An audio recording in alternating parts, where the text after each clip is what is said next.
Okay, greetings everyone. Keith here. Hoping everybody's having a good day, enjoying life, living life, loving life. Try to get my links up here.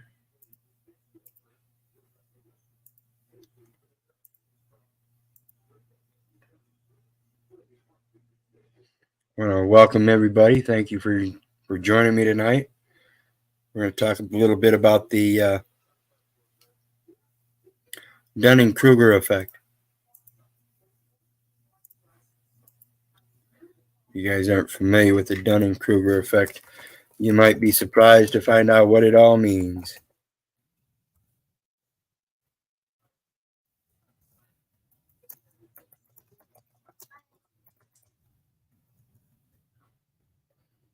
Okay, there's that one. And there's that one. Okay. The link is pinned down there. So anybody who wants to hit that panel link and come on up, and greetings.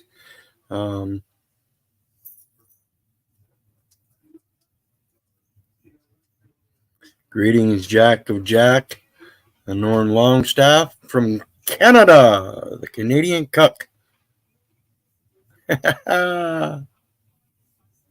Let's see here. All right, folks, I don't know if you're familiar with the major part of the problem with the society we have today, but when it comes to the psychology of it, we're talking about Carl Jung and his 4 basic archetypes. And so we're going to go over that. And the public education system is the primary factor because it's got everybody believing that if you remember certain things, that's going to give you intellect, and that's false. The intellect comes from your experience, your actions. Whereas if you go around in life remembering what everybody else is saying and you just parrot that, you have no true knowledge, you have no true intellect.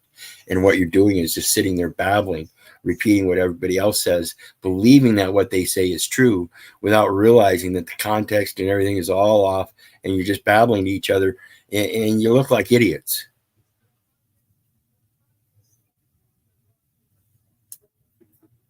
Judge looked at me in the last court case 7 years ago, said, "Do you understand English?" So I know where it comes from. I know you believe you understand English. And so I think at that point in time, if you was in my shoes, you'd have answered the same thing. Yes, I understand English. But when I reflected back on that and I thought about it, I come to find out that I really didn't understand English. I couldn't understand why they didn't know what I was saying, and I didn't see what they were saying as being true and valid. You know, when you get pulled over for supposedly not having proper plates, tags, and then they charge you with possession of marijuana, 6th offense, with subsequent charges, something's definitely backwards, because that's not what I was pulled over for. And so the first charge that should have been there is driving without plates, driving without tags. See, that's the first thing that should have been proclaimed, but it wasn't. They proclaimed that things happened in a disorder, and then professed that that was the correct order in an order of judgment. So, again, it's a matter of learning how to position yourself and stand in that position. The ad hominems, the names, just even the name itself is an ad hominem to what you in fact are. So let's take a look at this.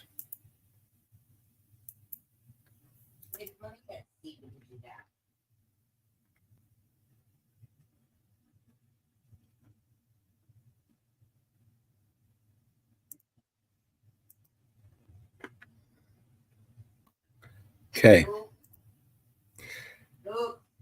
Jungian archetypes, as the name suggests, were developed by Swiss psychiatrist Carl Jung. In Jungian psychology, archetypes are universal, innate models of people, behaviors, or personalities passed from generation to generation. Okay. And what we have here today is a generation of a few generations, maybe, that have been indoctrinated into an English language to remember everything. But they didn't teach the origins. So you have no basic foundation of real, true comprehension of what's being said until you find that origin and make that discretion for yourself. So that when they use those terms in these courts and you're asking, how is that true? You can figure it out. And like I said, it's taken me 7 years of research and everything. It's culminating into the Lord's release here soon as a matter of estate recovery. And the estate recovery can only come about if you recover your own psychology.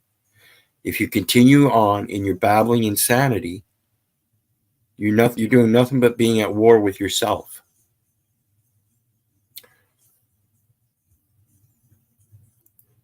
Jungian archetypes are universal models of people, behaviors, or personalities that influence human behavior. So my behavior is an influence on the human behavior, which is other people. I do have an effect or an influence on other people, and vice versa. The more we can come together and help people comprehend how we're communicating back and forth, the better the communication is going to be.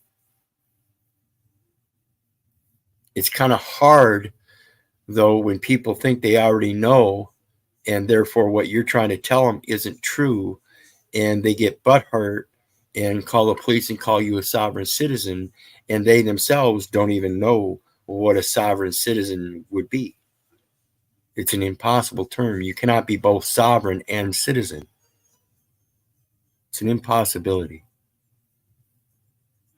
The four main archetypes comprise the persona, the shadow, the anima or the animus, the animal, the man, and the self. And it's the self that is the controlling factor that guides the man who has a shadow known as a person. Everybody wants to walk in the person following a shadow of a man to say that that's themselves. You are not the person. You are not the shadow. You are not the man. The self is the neighbor to the man. Love thy neighbor as thyself.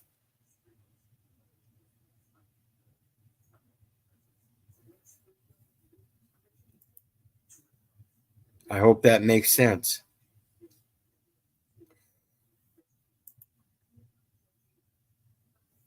Does God influence the people? God is a personality, a character trait. And I often wonder if God created man or if man created God. I don't know.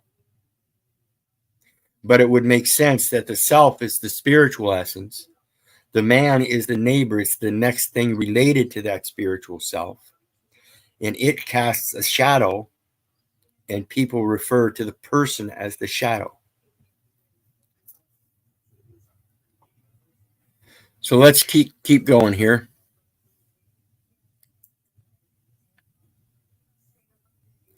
Understanding Jungian archetypes. Jung expanded on Freud's argument that the unconscious played an important role in personality and behavior. I would tend to believe that this is true, And that if a mom has a child in her womb, and her mate sit there and constantly are caressing that womb and giving it love and care and speaking to it and singing to it and teaching it as it grows while it's in its womb, that child would come out with a good intellect already. And then if mom and dad continued with that spiritual guidance, instead of sending them to a public education system to be indoctrinated by that propaganda for a political venue, then it might be a little bit different. But everybody has this 15 minutes of fame type thing where they need to have a say in something, and they think their vote is going to count. So they need a political venue to express that. To that end, he defined something called the collective unconscious, a part of the human psyche containing all the knowledge and experiences humans share as a species. And as a species today, we are sharing the human experience of transgenderism, demanding that we call them by some goddamn pronoun. The name, which dispositions, like I said earlier, the actual placement of the self and the spirituality, as if though it is the man of the name, or the name of the man. Either way, they're both fiction nouns. This collective unconscious Jung posted was where Jungian archetype models resided. These models are universal, hereditary, and innate in the sense they do not need to be learned. This is called imprinting. I have many experiences with adopting and harboring and giving safe passage and portage and safekeeping to various different creatures that needed the help because society was destroying their habitation. And oftentimes, as such, they imprint. And when I release them into the wild, oftentimes they will come back to visit. There is an imprinting of the psychology the spirituality of my personality of being a caretaker. Above all, archetypes provide a blueprint for how an individual experiences certain situations. In formulating his theory, Jung rejected the idea that human mind at birth was a blank slate. Going back to the belief that I have, that if you teach that child while it's in the womb, in the spiritual presence, before it has anything written but that they can observe by sight, you give them the eyes or the ears to hear,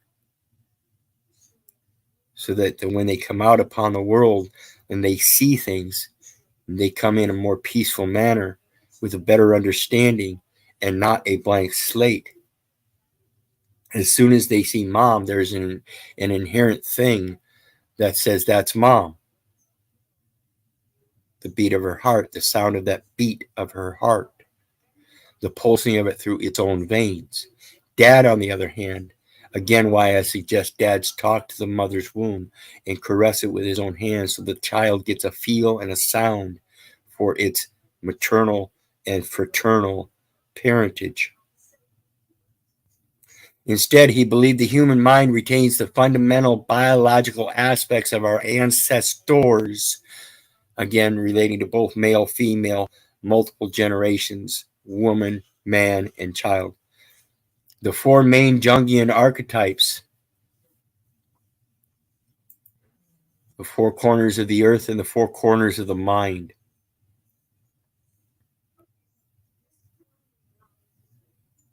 Comparatively, the archetypes cannot be observed directly, but instead can be inferred from the study of art, religion, literature, and dreams.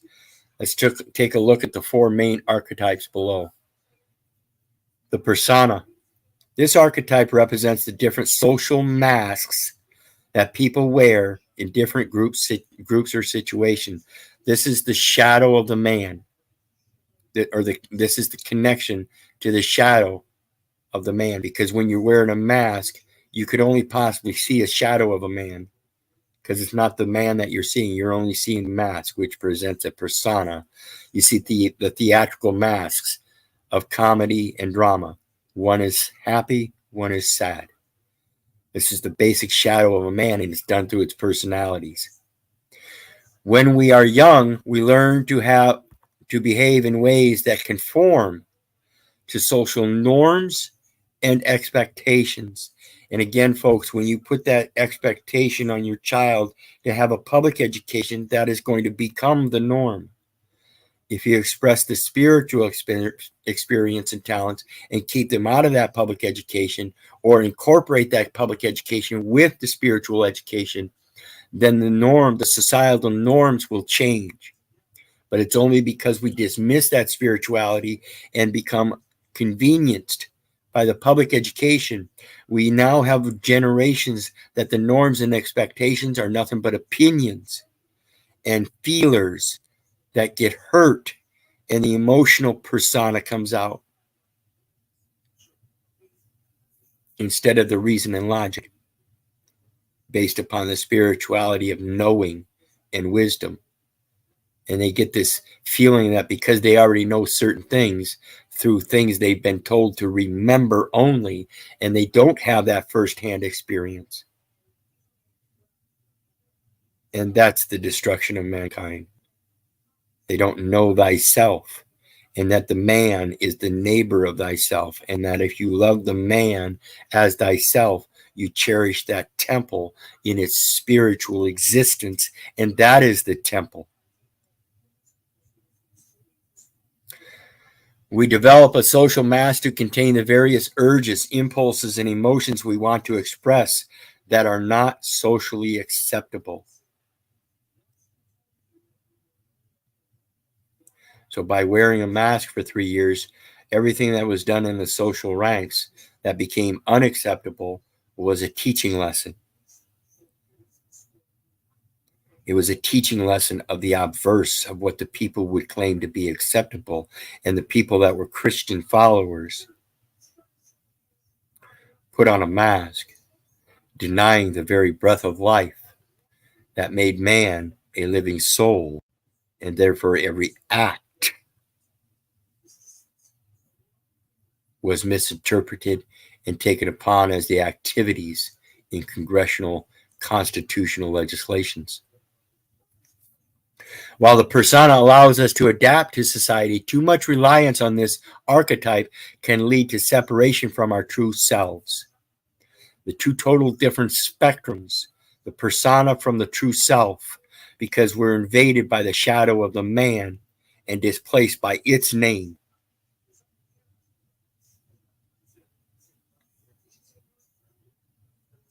The shadow, an archetype consisting of instincts related to life and sex. So when two men, a male and female of mankind, get together and they procreate, they create a shadow of themselves, an image and a likeness, but not the same. And that is their person. It's not alive yet. It lives within, but it hasn't become patent yet. Okay? There is still a spiritual existence. The part of the unconscious mind relates to desires, instincts, shortcomings, weaknesses, and repressed ideas. This part of the unconscious mind relates to desires and repressed ideas, like Z, zetetic warrior, the pathetic warrior, claiming that he wakes up or dreams about murdering people.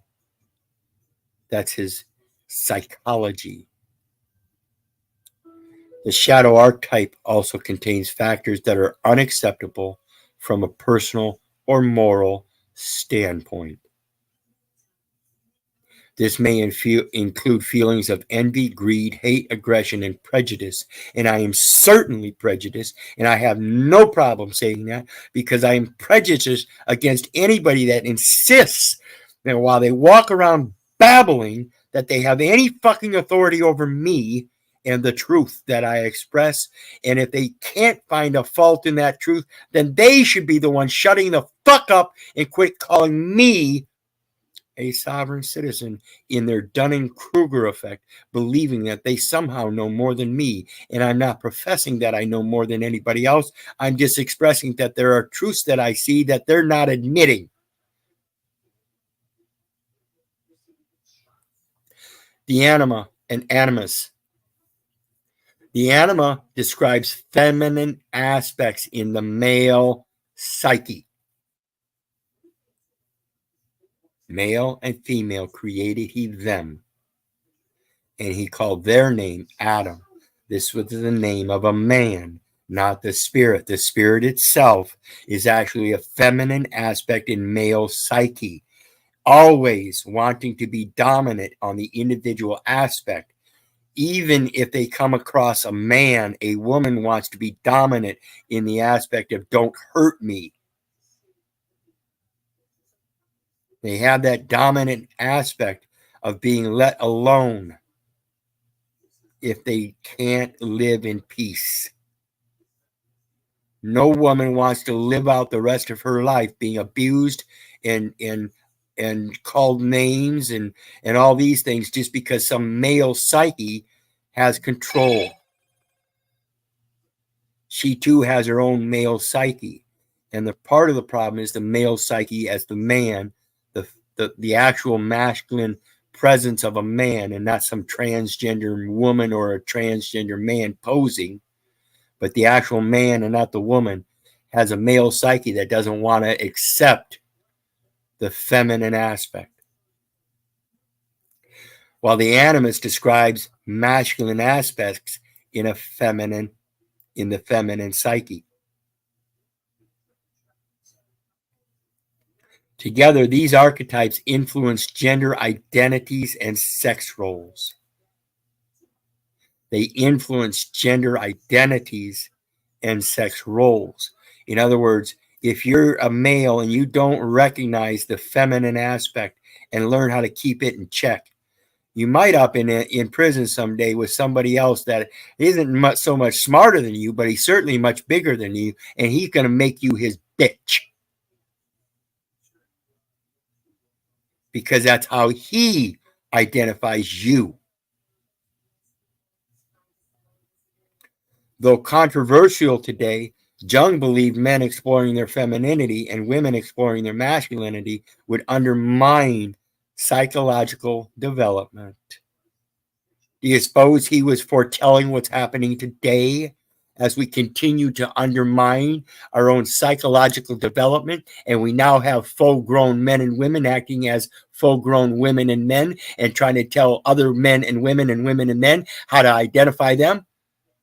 I'm sorry, but I can't identify you as a woman if you're a man, nor will I identify you as a man if you're a woman. Fuck you and your idiotic psychology. It's insane. It is not real. You're not recognizing the true feminine or masculine aspects as they are in reality. Nor are you capable of identifying yourself and distinguishing that from that physical manifestation of feminine, masculine physique. This archetype, the self, represents the psyche as a whole, unifying both the unconscious and conscious aspects of an individual. Therefore, know thyself. If you don't know thyself, you're still stuck in the persona of the shadow of the man.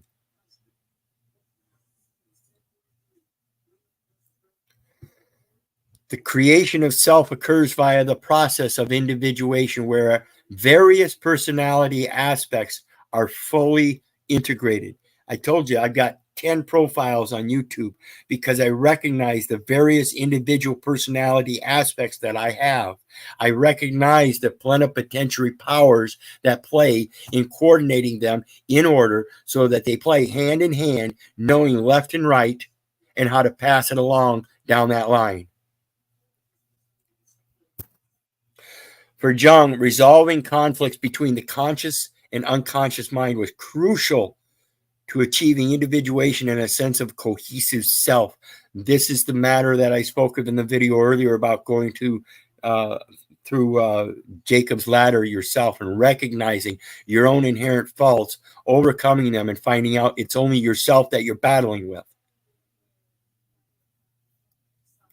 This sense of cohesion is similar to Maslow's belief in self-actualization, the highest level in his pyramid of needs, describing an individual who has reached their full potential.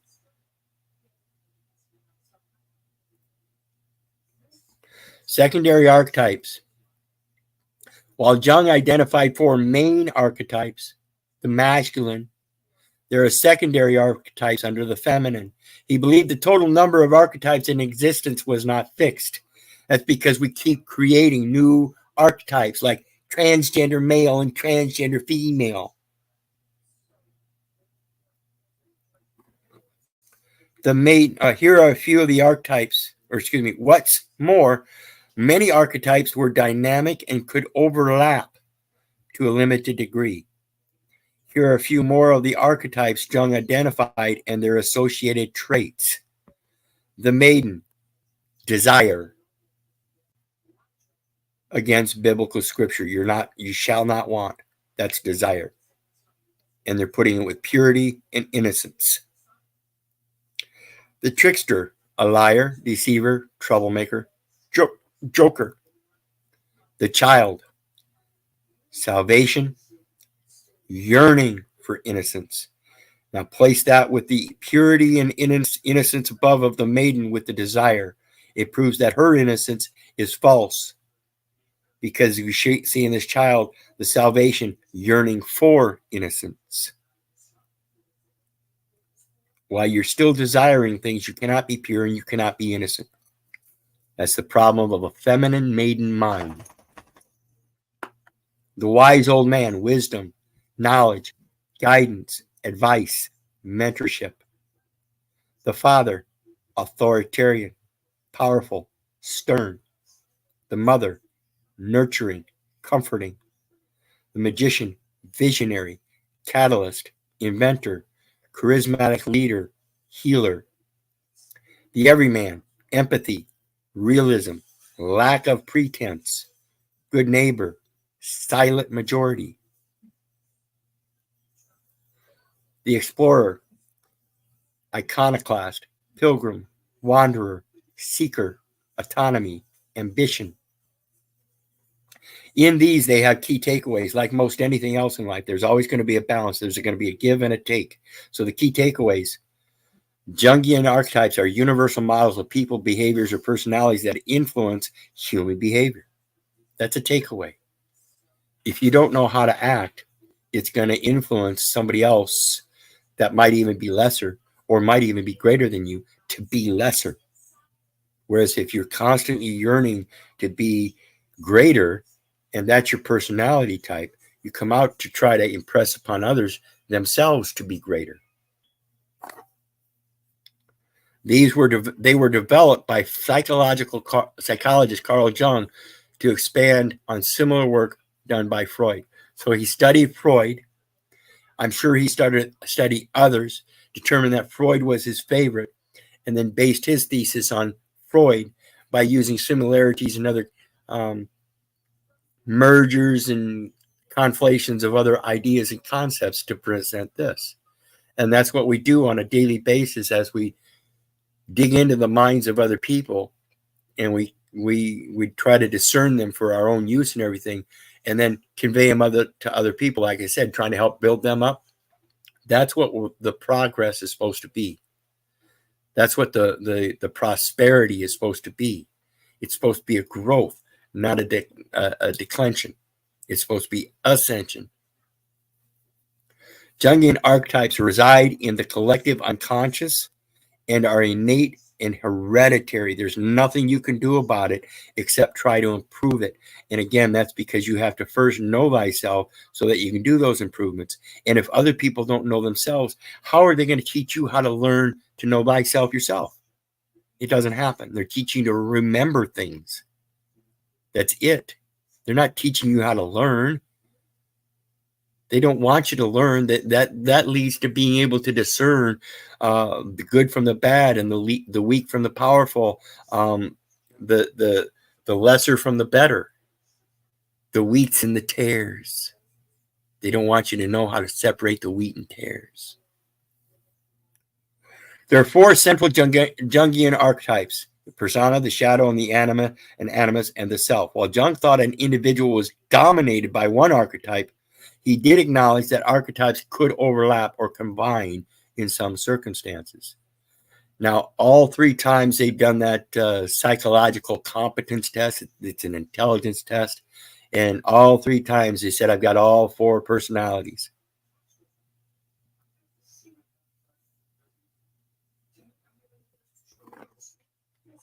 And of course, that intelligence seems to go up every time. But again, that's theirs. I'm not here to confess any intelligence or anything like that. I'm here to tell what I see as truth, the way I see it as truth through my own firsthand experiences and how it concurs with so many other sources. That's one of the main things I do for you folks is I show you the sources.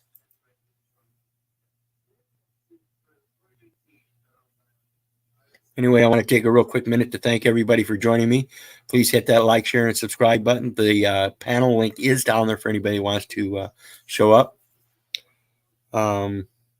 Greetings, Harry Nut, 5 Hut, La India Marita, Veracid Prana Divine, Jack of Jack, and who else was here?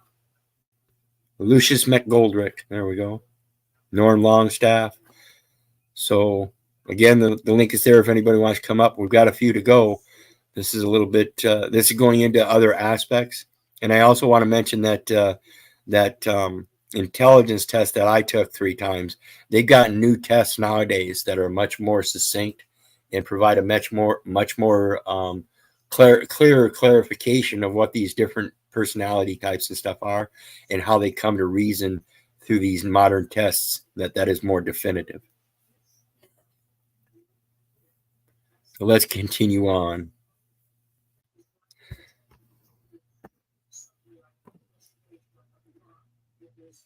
First principles thinking, sometimes called reasoning from first principles, is used to reverse engineer complex problems and encourage creativity. It involves breaking down problems into basic elements and reassembling them from the ground up. Elon Musk is among the strongest proponents of this way of thinking. I am too. I'm one of those guys that loves to tear things down and rebuild them. Does that sound familiar?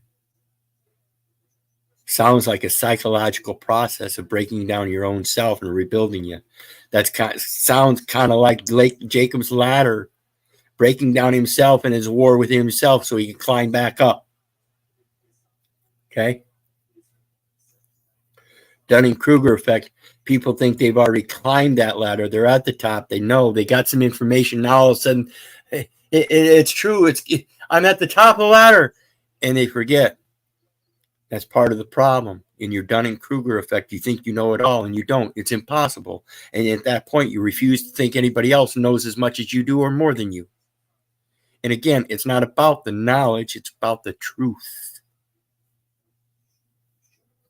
See, I can learn all these codes and everything and do all this reading and everything all I want. All it's doing is concurring with the truth that I'm trying to tell you. I keep telling you the truth in the plain, simple ways, and you guys are the ones that want the proof. So here's all the proof. This is the proof you want because you don't know it in your heart.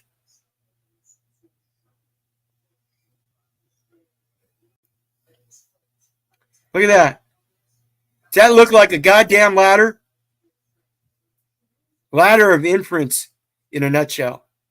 The ladder of inference is a conscious or subconscious thinking process where an individual moves from a fact to a decision or action. The ladder of inference was created by academic Chris Argyris to illustrate how people form and then use mental models to make decisions. And if you don't have this kind of setup in your mind and you're just operating on a system of remembering things that somebody else told you, and that's all you can do is parrot things, you do not have the proper ladder of thinking. You do not have the proper ability to ascend in thought. You are stuck in your cognitive dissonance of emotions. Keep crying, you fucking bitch ass slaves. The ladder of inference is a conscious or a subconscious thinking process where an individual moves from a fact to a decision or an action. You keep taking everybody's actions and decisions as if they're facts. You cannot do that. You can only gain facts from your first-hand experiences. That's what makes it a fact to you. That record may contain facts, but they are not facts to me. Therefore, they are not true. They are merely facts that apply to somebody else. The ladder of inference was created by academic Chris Agris to illustrate how people form and then use the mental model to make decisions. If you keep making your decisions based on somebody else's actions or decisions, then you are again a slave to somebody else. You are not using your own thinking to do your own creative actions. 6 Thinking Hats model in a nutshell. The 6 Thinking Hats model was created by psychologist Edward de Bono in 1986, who noted that personality type was a key driver of how people approached problem solving. And if they don't recognize a problem, they don't want nothing to do with solving a problem. And if they think there's a problem and it's yours, they don't want nothing to do with your problem. The Dunning-Kruger effect. Simply because they think you're wrong, because you're posing something new from what they've been told and seen other people doing, it proves that they are the ones that don't know how to provide for the proper approach to solving problems. For example, optimists view situations differently from pessimists. Analytically, individuals may generate ideas that a more emotional person would not. And vice versa, more emotional individuals generate ideas of emotions rather than solutions. They see things that create their emotional stances without having an actual stance in fact of what's true through an analytical idea. Encompassing individuals that favor objectivity. In other words, they assess facts and figures to fill knowledge gaps. Someone that prefers to consider a problem using intuition, feelings, perception, or opinion. The skeptic or devil's advocate in the group. Representing those who always maintain a positive outlook on life, focusing on creative possibilities and new ideas. The mediator of the whole process who sums up everything that has been discussed. And as you see, I've got a plethora of information. I'm willing to mediate the whole process as a peace process with a plethora of everything that needs to be discussed, focusing on the new creative remedies for equity for everybody, representing those who always maintain a positive outlook on life so that nobody's going to be harmed. Don't worry about it. It's a good look.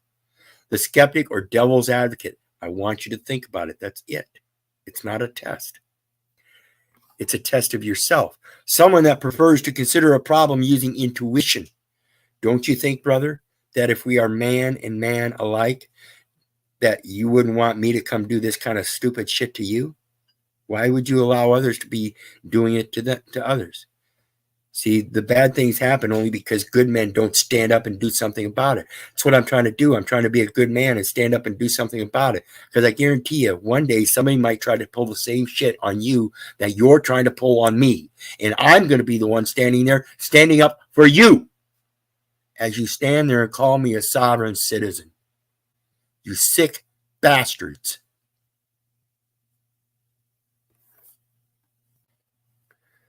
This is Second order thinking. Second order thinking and why it matters. Second order thinking is a means of assessing the implications of our decisions by considering future consequences.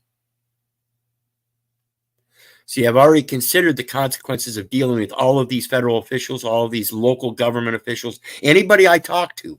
I've already considered the consequences of being called a sovereign citizen. I've already considered them, done the research, and I can prove every last one of them doesn't know what a sovereign citizen is, and I can point it out from very many different objective views. The Inspector General of HUD claiming that anybody that uses the Constitution shuts it down right there. He's employed by the federal government, and he's making a statement against the federal government, saying that the government itself, as a sovereign citizen, has a track record of possibly being a terrorist. How does that look? And I called him out on it. I did a video on it. He should have heard it by now.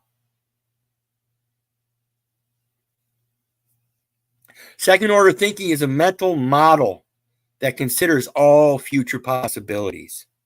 Now, while it says all future possibilities, that's impossible. But you try to imagine as many possibilities as possible, both good and bad. But you concentrate on the good ones. And as you go along, you're going to find better and better solutions in life, especially if you pass that information on to your next generations. Think, people. It encourages individuals to think outside of the box so they can prepare for every and any eventuality. This is why I keep telling people, you got to be prepared for this. You got to be preemptive.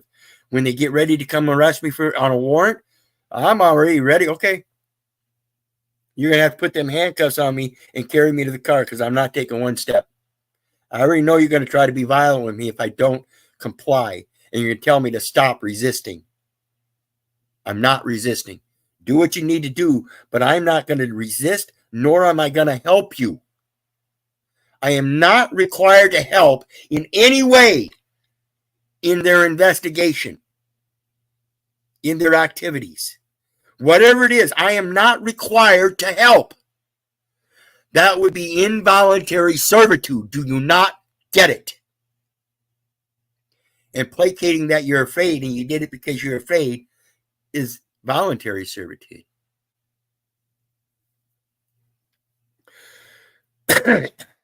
It also discourages the tendency for individuals to default to the most obvious choice. And again, that's why I say the most obvious choice to me is that if they define that animal includes man and that they want to license me, I'm going to say, nope, I'm an animal. You can't license an animal, can you? No. Okay. I define myself as the man then.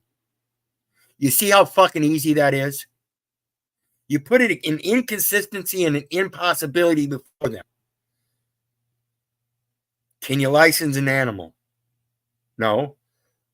So that would be inconsistent with licensing laws, right? Yep. Well, I'm a man and you can't license animals. Well, of course not. We're going to license you. That's why you're required. Well, an animal includes man. And now they're dumbfounded because they can't. They're the ones that answered the question. And it's the code that poses that impossibility. And they agreed with the code, showing they're the ones that are insane, not me. I understand the words very well as the letter of the law. And by the letter of the law, no matter what you want to put to your intent, it cannot lessen the letter of the law nor the spirit of the law. And I'll be damned if that one code doesn't tell me that it concurs with the scripture that tells me that I'm supposed to minister the gospel to all creatures. Can I get an amen? Can I get an hallelujah?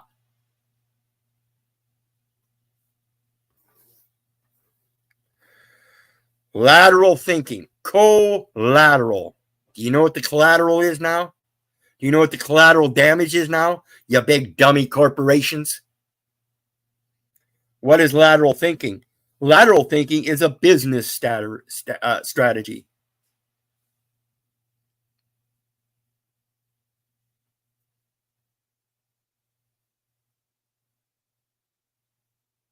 Lateral thinking is a business strategy.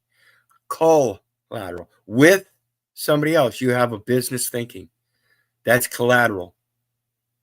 Your assets have been collateralized. They've been made a business. Your property has become a business.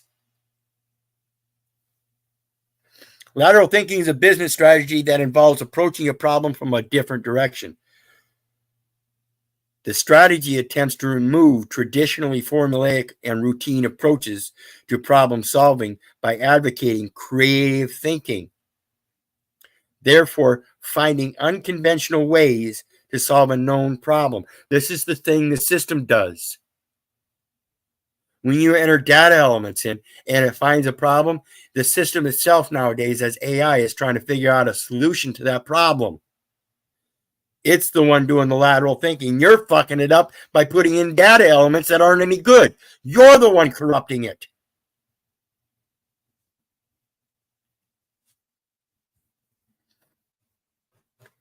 This sort of non-linear approach to problem solving can at times create a big impact.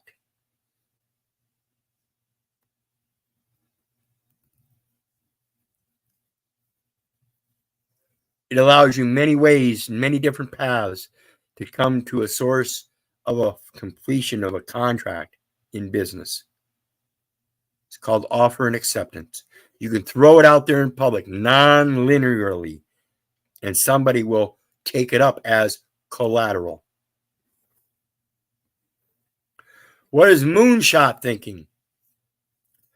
Moonshot thinking is an approach to innovation, and it can be applied to business or any other discipline where you target at least 10 times the goals. This is the optimist.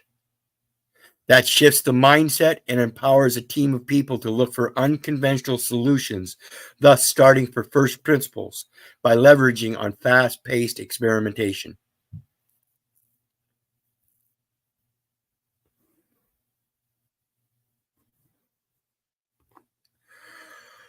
Tim Brown, executive chair of IDEO, defined design thinking as a human-centered approach to innovation that draws from the designer's toolkit to integrate the needs of the people, the possibilities of technology, and the requirements for business success. Therefore, desirability, feasibility, and viability are balanced to solve critical problems. And you need a balance of criticism to help solve those problems. Biases. The concept of cognitive bias was introduced and popularized by the work of Amos Tversky and Daniel Kahneman since 1972. Biases are seen as systematic errors and flaws that make humans deviate from the standards of rationality, thus making us inept at making good decisions under uncertainty. Psychologist Kruger Geigerenzer pointed out how bias is the tendency of psychologists to spot biases even when there are none. This is why I say a man's intellect is limited and biased by his own vocabulary.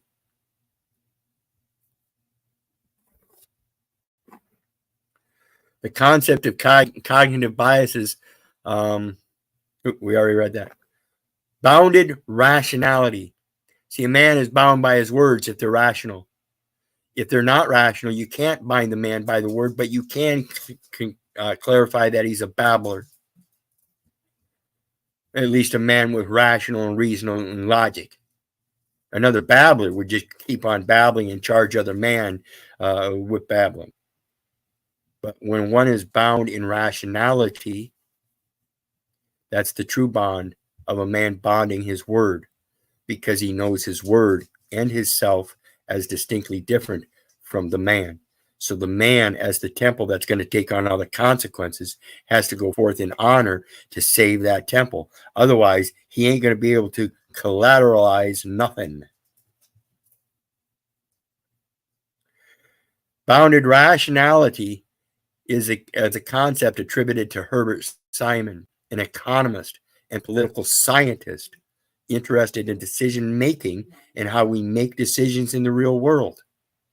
In fact, he believed that rather than optimizing, which was the mainstream view in the past decades, humans follow what he called satisficing. Satisfy and suffice.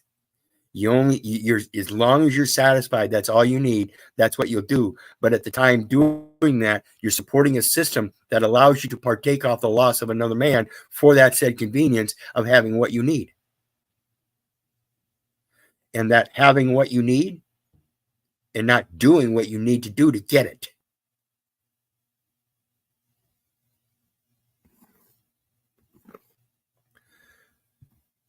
What is the Dunning-Kruger effect in business? The Dunning-Kruger effect describes a cognitive bias where people with low ability in a task overestimate their ability to perform that task well. Jack Talcott. Consumer or businesses that do not possess the requisite knowledge make bad decisions. So it's not just Jack Talcott, but many postal service workers known as agents that don't know the law of agency one bit. How can they know the law of agency if they don't even understand the very words that they use singularly and individually? It would seem to be an impossibility. Therefore, they're not as smart as they fucking think. And they are suffering, sufficing, satisfied with the Dunning-Kruger effect. Consumers or businesses that do not possess the requisite knowledge make bad decisions. Did you know over the last 3 years, the Postal Service made a very bad decision in implementing new technological advances that fucked themselves and caused them to get so far behind that they couldn't transport the goods and services on land. And that's why ships were at the port. And they did it all at the same time of cutting down. Not very intelligent, is it? What's more, knowledge gaps prevent the person or business from seeing their mistakes. How fucking accurate can it get? So, when somebody has no competence and they gain competence, it's the I know it already part. I work at the post office. I know what I'm doing. No, you don't. And when they find out they were wrong, it's the second part. I was wrong. This is really harder than I thought. And I guarantee you, it's going to be a lot harder than they think when I pull them in front of the fucking marshal military tribunal that they're fucking over. It's not me. It's the military tribunal they're fucking over. Because that's who I'm going to name. Okay, I start to get it now. I think I'm really understanding this, but it's hard. And that's where you're at the average part. I feel I'm in flow with the subject expert. I've been flowing with this subject for 7 years. Ain't been stopped yet. And I'm telling you, I'm not the one with the intelligence.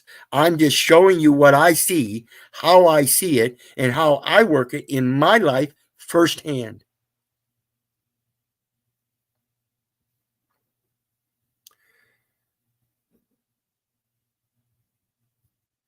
The Occam's razor in a nutshell. Occam's razor states that one should not increase beyond reason the number of entities required to explain anything. All things being equal, the simplest solution is often the best one. The principle is attributed to 14th century English theologian William of Ockham.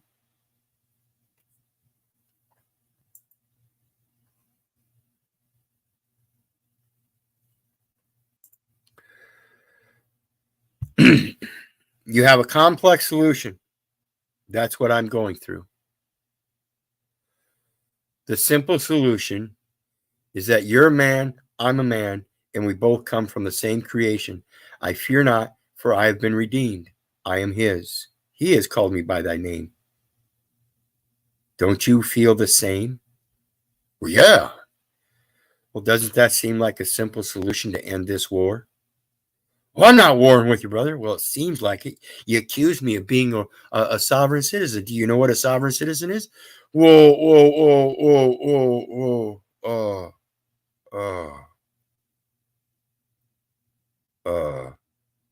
Wait a minute. Let me go look. You're not going to find it except in a government piece of paper expressing it as a terrorist in some form.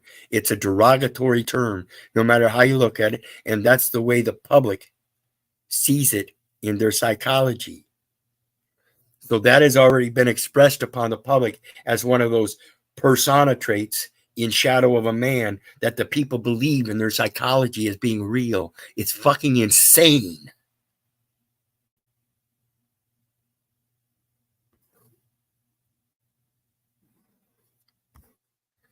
Mandela effect. Y'all know that one, don't you? The Mandela effect in a nutshell. The Mandela effect is a phenomenon where a large group of people remembers an event differently from how it occurred. This relates directly to the Dunning-Kruger effect because they don't relate as postal service workers how things occurred according to the very way it's written. They don't remember it because nobody told them it. Nobody showed them it. And they never looked. They told them to remember something else. Therefore, they have no actual conscious or unconscious memory of it. And this is what proves their Dunning-Kruger effect. Because if you don't know what you're enforcing and where it comes from, then how can you enforce your opinion that I'm a motherfucking sovereign citizen?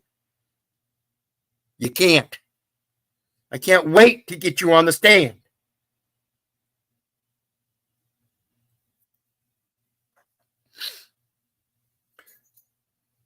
The Mandela effect was first described in relation to Fiona Broome, who believed that former South African President Nelson Mandela died in prison during 1980s. One woman, while Mandela was released from prison in 1990 and died 23 years later.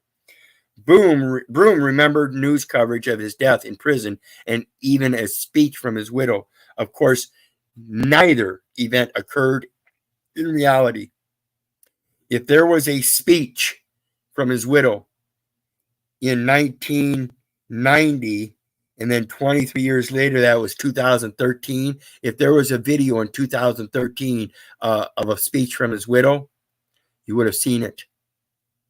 And by the way, even in 1990, it would have been, if he passed away in 1980s, there would have been some kind of video or news report somewhere that someone can find and has yet to be found today. Same with sovereign citizen. When you find it, you realize it's two different terms that are polar opposites. Of course, neither event occurred in reality, but Broome was later to discover that she was not the only one with the same recollection of events. Later, after she told her story and others heard it, oh yeah, I remember that. Really? Show me the evidence. Show me where this source is. It's like people claiming verses in the Bible changing. Well, there's new publications. Of course, they're going to change. And if you go back and look at other verses, you'll find a lot of the times they say things change from wheat and tares to wheat and chaff. No, they're both in the Bible. It didn't change. You just didn't read both. Get with your Bible instead of quoting one little verse out of context and not knowing what the fuck you're talking about. Learn the Bible. It's a lot easier to learn the Bible than 8 million codes. I'm learning all the codes. I'm showing you all the codes. You think I don't know the Bible? Hallelujah for hearsay. Federal Rules of Evidence, Rule 803, exceptions to the rule of hearsay, telling us that an excited utterance defeats their entire system. Their entire system is nothing but hearsay, and an excited utterance is an exception to the rule of hearsay. So I say hallelujah for the ancient scriptures of the Bibles, the Torah, the Quran, the Hindu writings, the Buddhist writing, all of them. All of them. Thank God for those. Hallelujah. Fuck the government. And it's not that I'm against the government. It's not that I don't recognize the government. It's just that I'm not associated with the government in a manner to be administrated as a slave, involuntarily serving their wills and wishes. I recognize the federal government very well. It means all entities of the government of the United States, including the United States Postal Service and the Postal Regulatory Commission. How's that for recognition?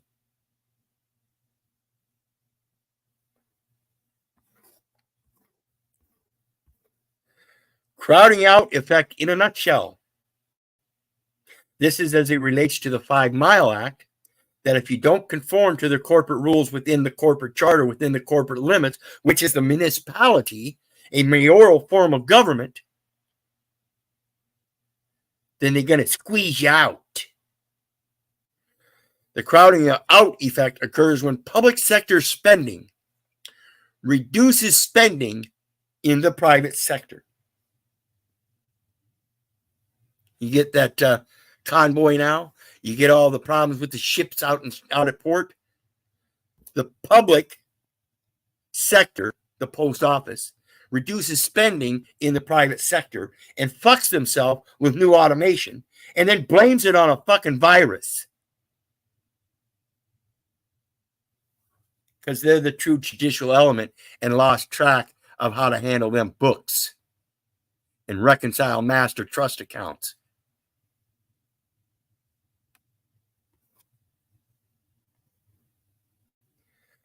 The bandwagon effect, we all know what this is. This is that echo chamber. We all talk about the echo chamber. The bandwagon effect tells us that the more a belief or idea has been adopted by more people within a group, the more the individual adoption of that idea might increase within the same group. This is the psychological effect that leads to herd mentality, what in marketing can be associated with social proof.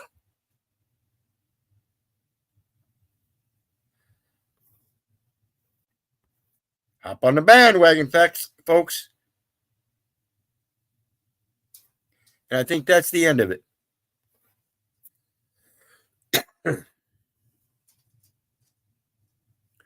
So as we see, folks, I'm quite disturbed. And I would hope you would be too. I want to thank Chris. You have rights, cops have duties. Harry Nut, Minchie, 5 Hut. Let's see who else. Anybody else? Jack of Jack. All the others. Steve Wilner.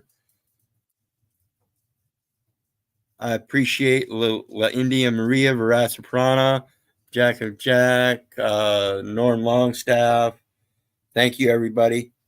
Be sure to hit that like, share, and subscribe button on your way out. Please join me again tomorrow night at 8 p.m. and watch for me in between. I might pop up with some more random video to put some more of this information out there. It needs to get out there, and I'm going to do this endlessly. Like I said earlier, you can put me in jail, and I'm still going to keep going. I'm going to run my mouth 24/7, all year long until I die. You cannot stop me. So remember, I love you. I don't give a fuck whether you love me back or not. So God bless. Have a good night. We'll see you again next time. Bye-bye.